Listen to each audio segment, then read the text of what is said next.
प्यारे बच्चों नमस्कार। आइए आज हम गणित की प्रश्नावली 1.1 को स्टडी करते हैं।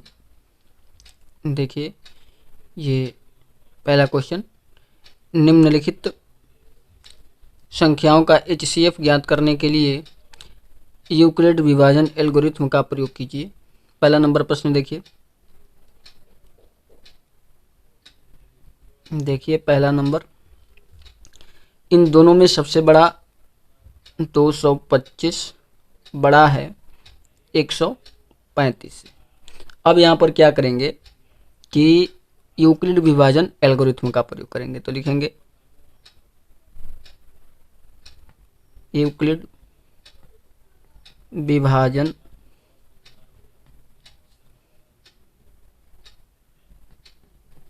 एल्गोरिथ्म द्वारा, यूक्लिड विभाजन एल्गोरिथ्म द्वारा। तो देखिए यहाँ पर 135 से भाग करेंगे 225 को, तो पहले तो जाएगा ये एक बार में, तो 135 घटाएंगे 0 और यहाँ से 9।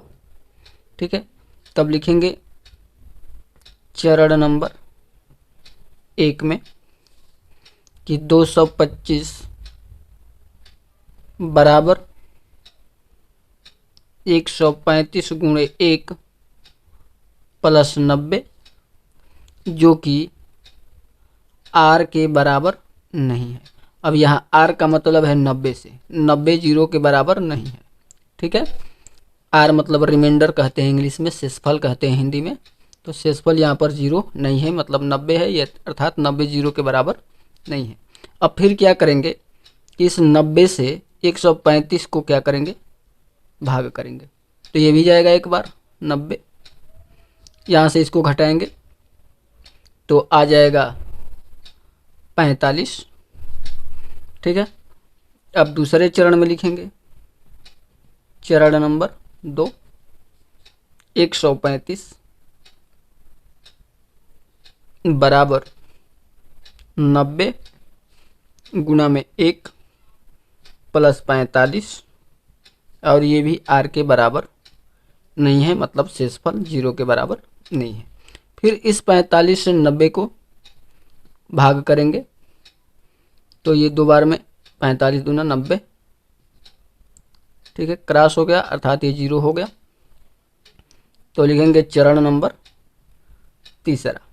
तीसरे चरण में लिखेंगे कि 90 बराबर 45 गुना में 2 प्लस 0, अर्थात यहाँ पे R बराबर 0 के बराबर है।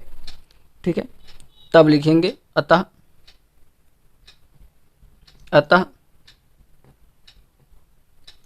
तीसरे चरण में R 0 के बराबर है, इसलिए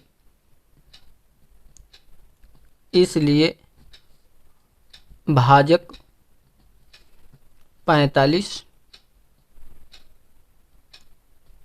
है। अतः 225 और 135 का HCF 45 होगा। ठीक है, और ये हमारा आंसर हो जाएगा। ठीक है, अब देखते हैं दूसरा नंबर। ये दूसरा नंबर प्रश्न है। देखिए यहाँ पर दूसरा नंबर दिया हुआ है 196 और 38,220। अब देखिए इन दोनों में बड़ा कौन है, 38,220। 38,220 बड़ा है 196 से, तब 196 से 38,220 में भाग करेंगे। ठीक है, तो पहले लिख दे यूक्लिड विभाजन ठीक है, देखिए यूक्लिड विभाजन एल्गोरिथ्म द्वारा अब 196 से 38,220 को भाग देंगे। ठीक है, तो ये पहले जाएगा एक बार में, तो आ जाएगा यहाँ पर 196, घटाएंगे इसमें से 6, और यहाँ हो गया कैरी, यहाँ चला गया तो यहाँ हो गया 7, यहाँ से कैरी करेंगे तो हो जाएगा 17, 17 में से 9 घटेगा 8, और यहाँ 2 बचा, 2 में से 1 गया 1, ऊपर से 2 उतार देंगे। अब ले जाएंगे 9 बार में, तो अब 9 दूनी 18 के 8 हासिल 1, 9 9 81 और 1 सॉरी 9 6 के 54 के 4 हासिल 5, 9 9 81 या 5 86 के 6 हासिल 8, 9 8 17, यहाँ से घटाएंगे तो 8 4 12, यहाँ से 15, 9 6 15, और ये क्रॉस हो गया, ऊपर से 0 उतर गया। अब जाएगा ये 5 बार में। ठीक है, 5 के 30 की 0 हासिल 3, 5 9 45, 3 48 के 8 हासिल 4, 5 एकम 5 और 4 9, ये हो गया 0। ठीक है, ये 0 हो गया। बात समझ में आ रही है? अब यहाँ पर ये 0 हो गया तो लिखेंगे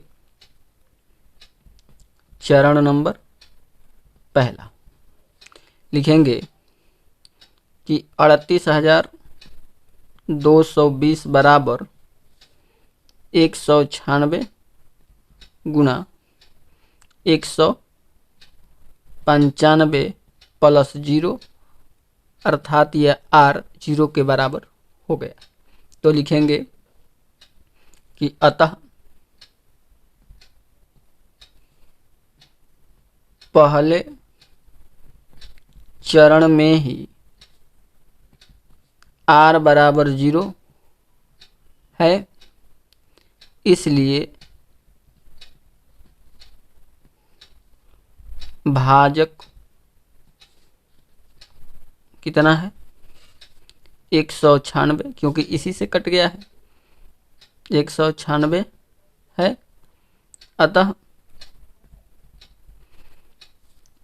196 और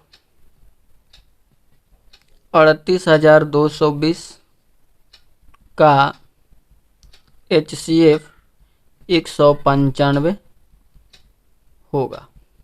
ठीक है, और यही हमारा आंसर हो जाएगा। बात समझ में आ गया? अब चलते हैं इसी का तीसरा पार्ट। देखिए, अब देखिए 867 और 255, इसमें बड़ा कौन है 867, 867 बड़ा है 255 से। ठीक है, ये 8 है। ठीक, 855 200, 867 255 से बड़ा है। तब लिखेंगे यूक्लिड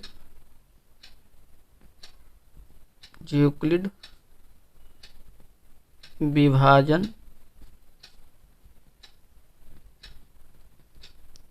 एल्गोरिथ्म द्वारा। ठीक है, अब यहाँ से 255 से 867 को भाग करेंगे। ठीक है, तो पहले तो ये 3 बार में जाएगा, 3 पंचे 15 के 5 हासिल 1, 3 पंचे 15 और 1 16 के 6 हासिल 1, 3 दूनी के 6 और 1 7, यहाँ से घटाएंगे 2, यहाँ से हो जाएगा 0, यहाँ से हो गया 1, यहाँ पर शेषफल शून्य नहीं है, तो चरण नंबर 1 लिखेंगे। चरण नंबर पहला, तो लिखेंगे कि 867 बराबर 255 गुणे 3 प्लस 102, अर्थात यहाँ पर r 0 के बराबर नहीं है। ठीक है, अब 102 से फिर 255 को भाग करेंगे तो अब जाएगा ये 2 बार में, 2 दूनी का 4, 0, 2 एकम 2, घटाएंगे तो 1, यहाँ पर 5, ये कट गया। यहाँ पर भी शेषफल शून्य के बराबर नहीं है, तो चरण नंबर दूसरा लिखेंगे कि 255 बराबर 102 गुणे 2 प्लस 51, और यहाँ भी r 0 के बराबर नहीं है।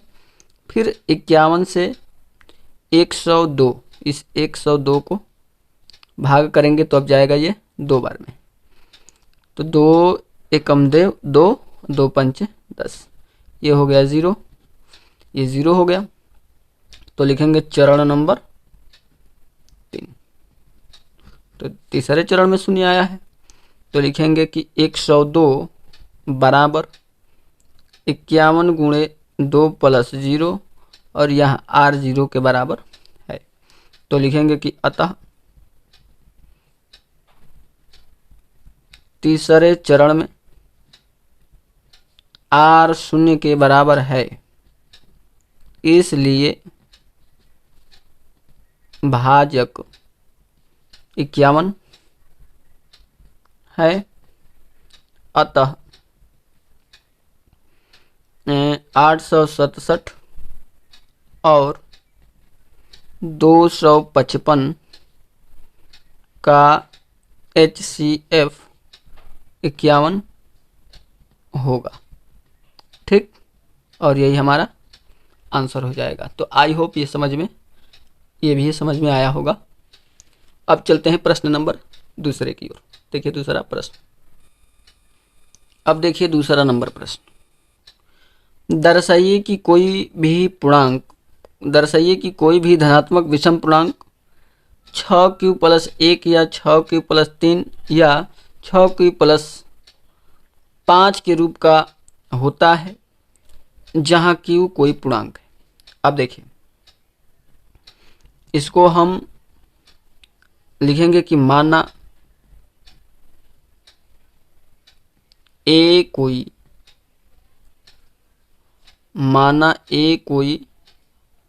धनात्मक पूर्णांक है। माना ये कोई धनात्मक पूर्णांक है तथा b बराबर 6 है। 6 इसलिए है क्योंकि q का गुणांक 6 है। अब देखिए हम क्या करते थे, a को इस b से भाग करते थे। अब b किसके बराबर है, 6 के बराबर है, तो भागफल q और शेषफल r आता था। लेकिन r जो था वो 0 के बराबर और नहीं तो 0 से बड़ा आता था। लेकिन 0 से r का मान बड़ा आता था, लेकिन इस 6 से अर्थात b से हमेशा छोटा होता था। तो 6 से छोटा होगा तो r का मान क्या हो सकता है, 0 हो सकता है, 1 हो सकता है, 2 हो सकता है, 3 हो सकता है, 4 हो सकता है और 5 हो सकता है, यही हो सकता है। तो लिखेंगे कि यूक्लिड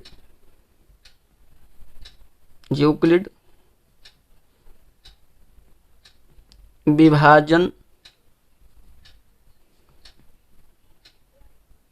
एल्गोरिथम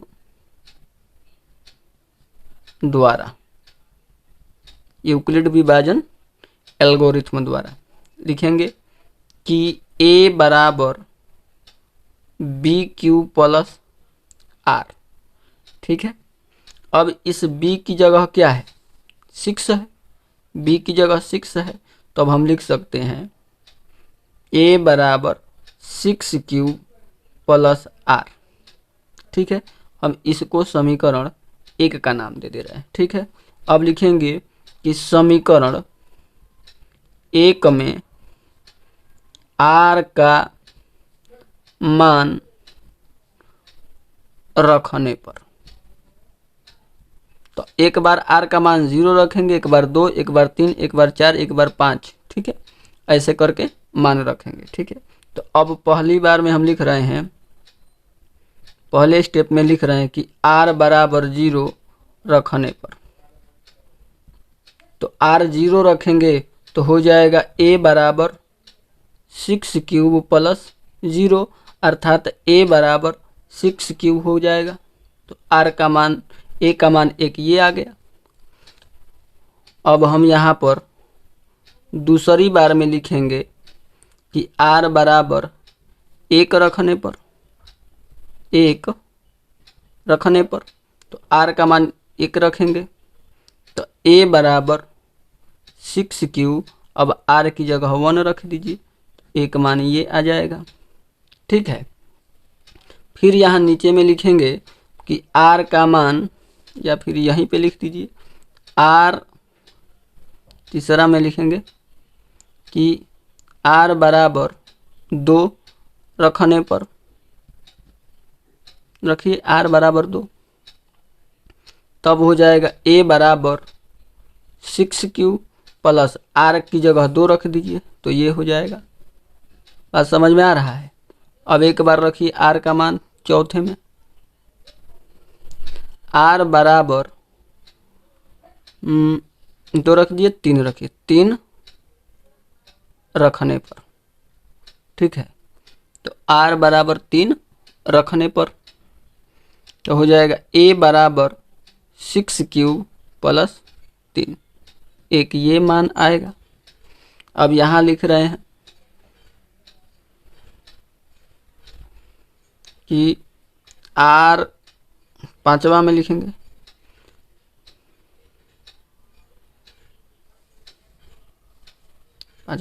कि r बराबर 4 रखने पर, तो हो जाएगा a बराबर 6 क्यूब प्लस 4, ये निकलेगा।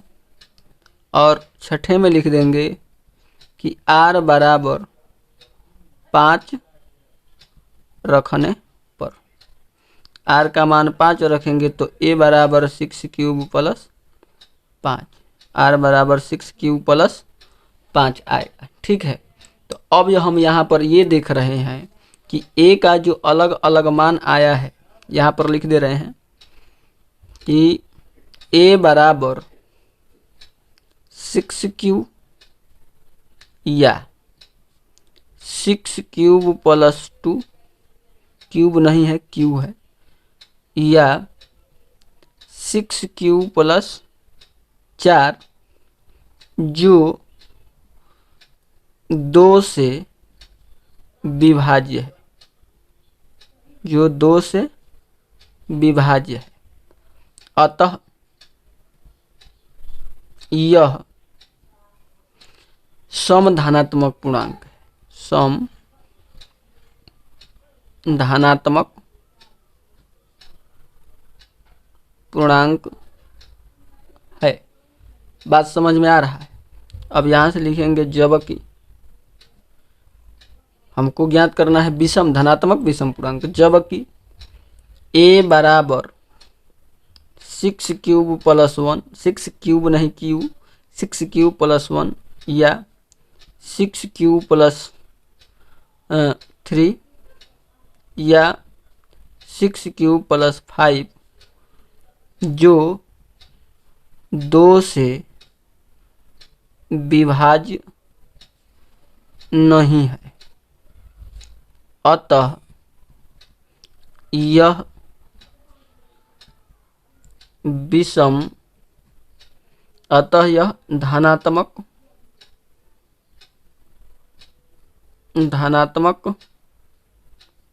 विषम पूर्णांक है। ठीक है, और यही हम लोगों को हल करना था। ठीक है, यहाँ पर क्वेश्चन देख लीजिए एक बार ठीक से। ठीक है, और यही हमारा हल होगा। तो आई होप समझ में आया होगा। अब चलते हैं तीसरे प्रश्न की ओर। देखिए तीसरा नंबर, किसी परेड में 6 से 16 सदस्यों वाली एक सेना की टुकड़ी को, एक सेना में 6 से 16 सदस्य हैं, एक सेना की टुकड़े को 32 सॉरी, देखिए अब देखिए तीसरा नंबर प्रश्न। किसी परेड में 6 से 16 सदस्यों वाली एक सेना आर्मी की टुकड़े को 32 सदस्यों वाले एक आर्मी बैंड के पीछे मार्च करना है। दोनों समूहों को समान संख्या वाले स्तंभों में मार्च करना है। उन स्तंभों की अधिकतम संख्या क्या है जिसमें वे मार्च कर सके? तो देखिए इसको हम हल करेंगे। लिखेंगे सबसे पहले कि पहली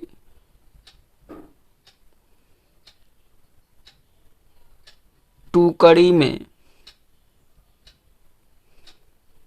जवानों की संख्या,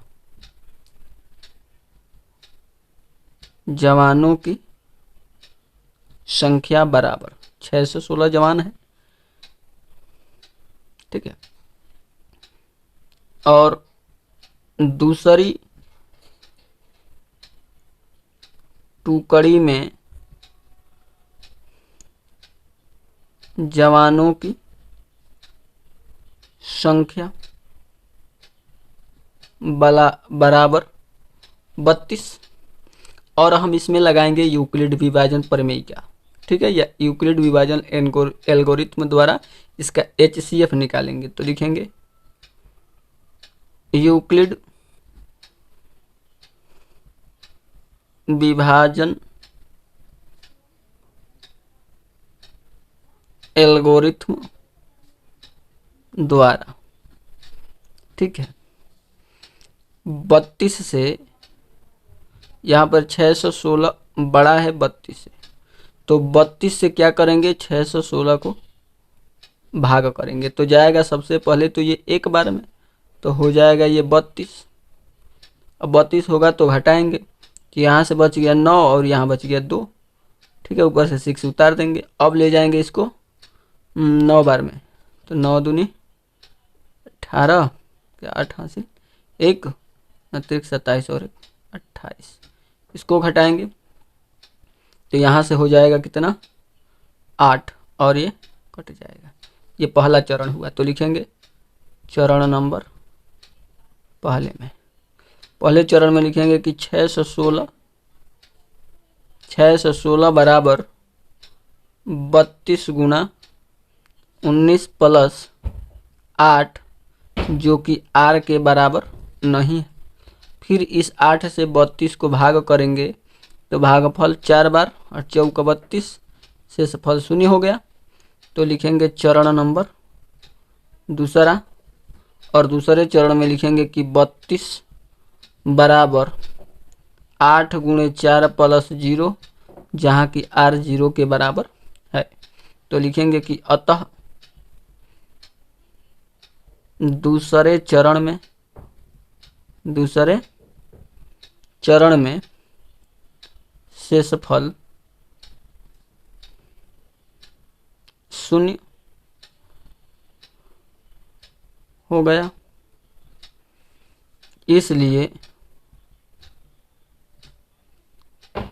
इसलिए भाजक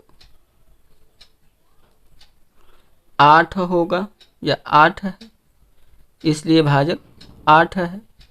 अतः 6 से 16 और 32 का HCF 8 होगा, ठीक है। और हम इसको लिख सकते हैं, लिखेंगे कि स्तंभों की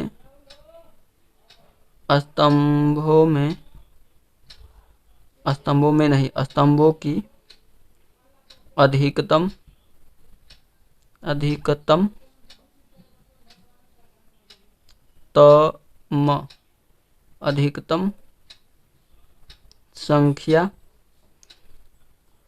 8 होगा, ठीक है। और यही हमारा आंसर भी होगा, ठीक है। तो आई होप ये भी प्रश्न समझ में आया होगा। अब चलते हैं अगले प्रश्न की ओर। देखिए अगला प्रश्न, अब देखिए अगला नंबर प्रश्न चौथा नंबर। यूक्लिड विभाजन प्रमेयिका का प्रयोग करके दर्शाइए कि किसी धनात्मक पूर्णांक का वर्ग किसी पूर्णांक m के लिए 3m या 3m प्लस 1 के रूप का होता है। तो हम लिखेंगे, देखिए लिखेंगे कि माना a कोई धनात्मक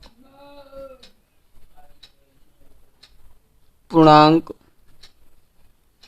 है तथा b बराबर 3 है। तब क्या करते थे, यहाँ पर a को 3 से भाग करते थे तो भागफल q और शेषफल r आता था। तो ध्यान दीजिए, अब यहाँ r का मान कितना आएगा, 3 से कम, मतलब 0 1 2 यही आएगा। तो हम इसको अब डायरेक्ट लिख रहे हैं, यानी a बराबर क्या आ सकता है, a बराबर आ सकता है 3q या 3q प्लस 1 या 3q प्लस 2 के रूप का होगा। बात समझ में आ रही है। अब लिखेंगे केस नंबर पहला, मतलब हिंदी में इसको प्रथम अवस्था।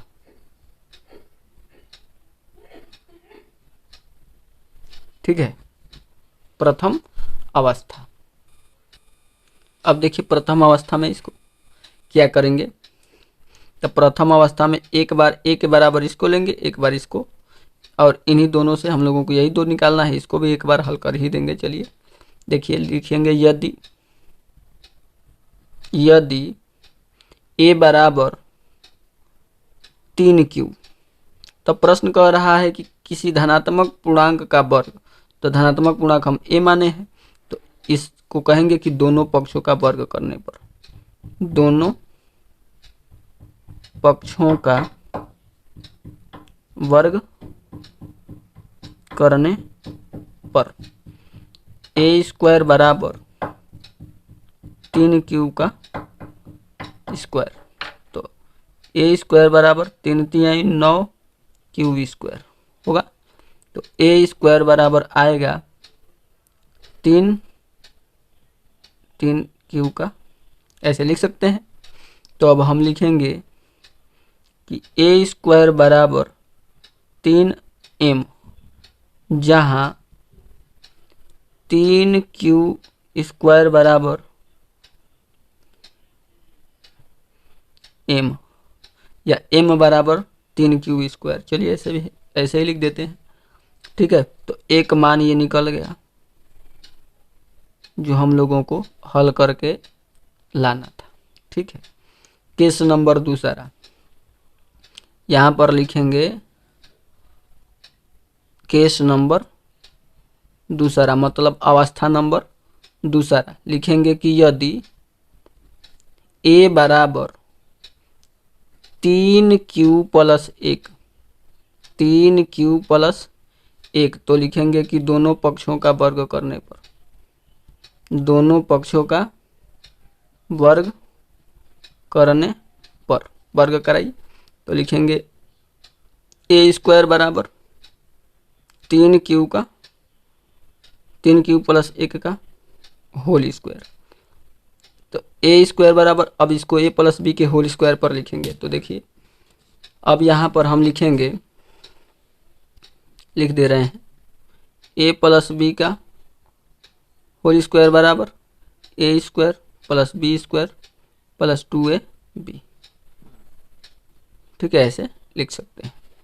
इसी तरह से हम इसको लिख देंगे।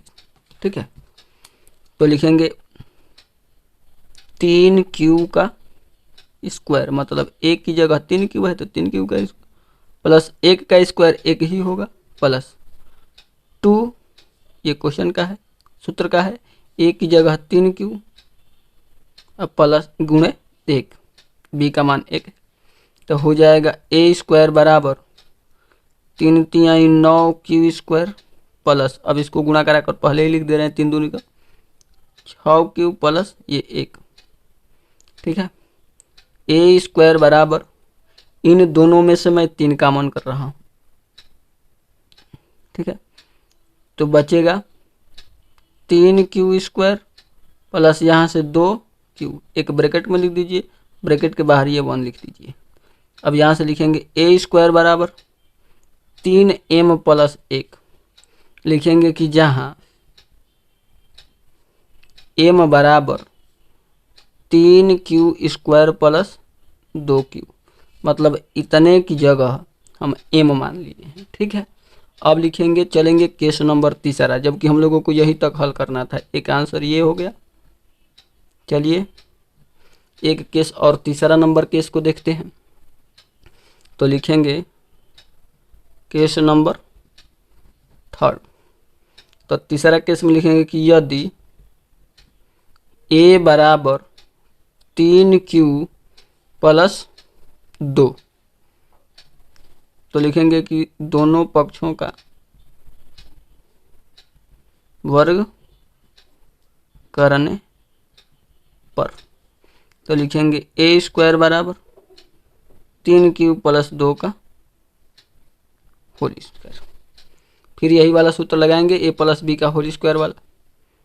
तो a² 3q का स्क्वायर प्लस 2 का स्क्वायर प्लस 2 गुणे 3q गुणे 2, ठीक है।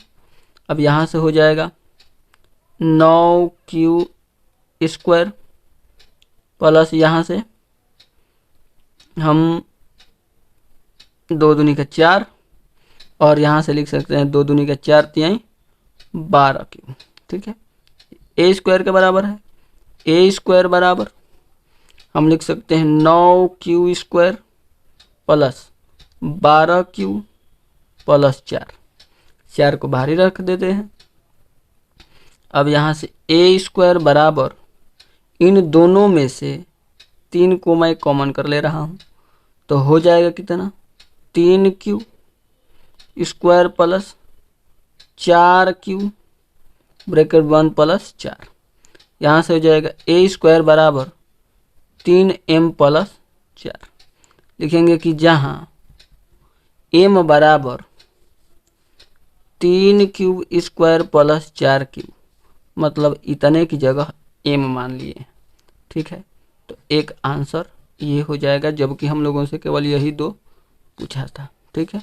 और इस तरह से हमारा आंसर ये हो गया। बात समझ में आया? और यदि ये वीडियो अच्छी लग रही हो तो वीडियो को लाइक शेयर सब्सक्राइब जरूर करें।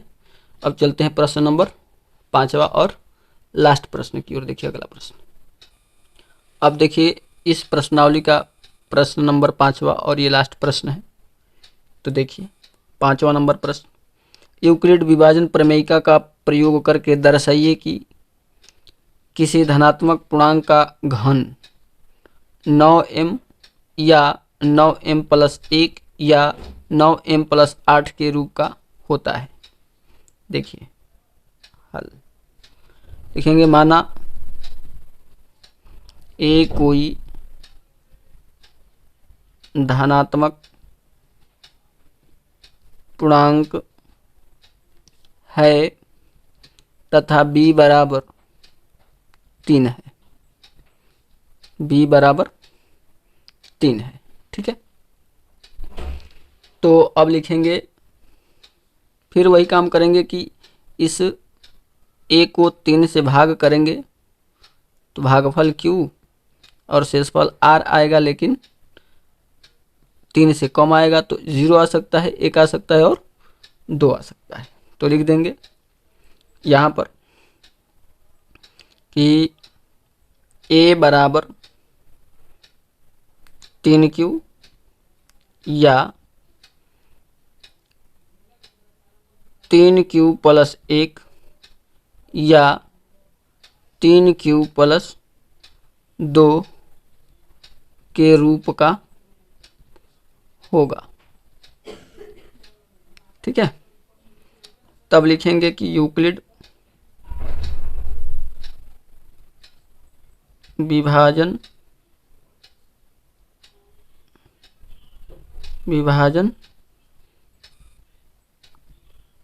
प्रमेयिका द्वारा ठीक है, लिखेंगे केस नंबर पहला केस, यदि ए बराबर 3Q, तो अब यहाँ पर घन करने के लिए कह रहा है, तो लिखेंगे कि दोनों पक्षों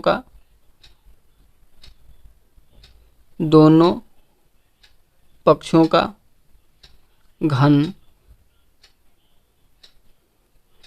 करने पर, तो लिखेंगे AQ बराबर 3Q का क्यूब, तो AQ बराबर 3 3 27 क्यूब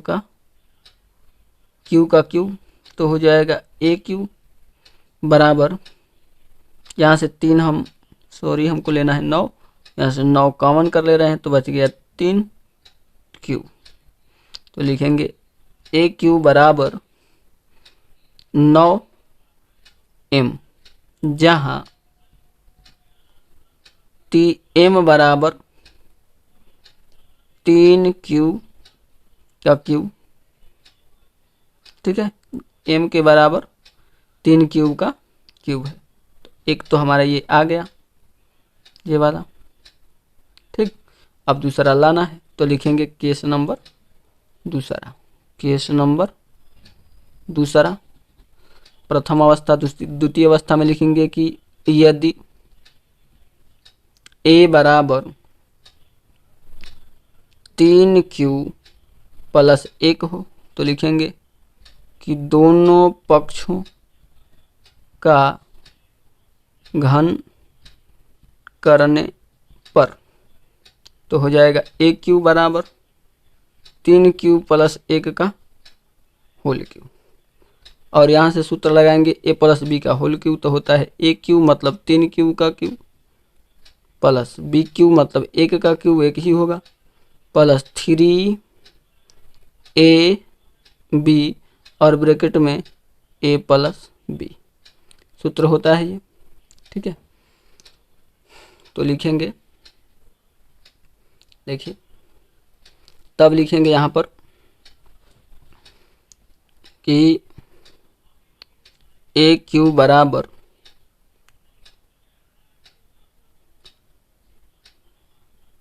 देखिए हमको ये चीज़ यहाँ लिखना चाहिए था, आगे लिख दिए हैं, कोई दिक्कत नहीं, अब इसको यहाँ कवर कर ले रहे हैं। देखिए गुणा करा करके 27Q का क्यूब प्लस 1, देखिए यहाँ से 1 हो गया, इसका गुणा करा देंगे, 3 3 9 प्लस 9Q ब्रैकेट में 3Q प्लस 1, ठीक है, तो हो गया AQ बराबर 27Q का क्यूब प्लस, इसका गुणा करा कर यहाँ लिख रहे हैं और 1 को अंत में लिख देंगे, 27 क्यूब में क्यूब से गुणा कराएंगे क्यूब स्क्वायर प्लस 9Q से 1 में गुणा कराएंगे 9Q अब प्लस ये 1 अंत में, ठीक है।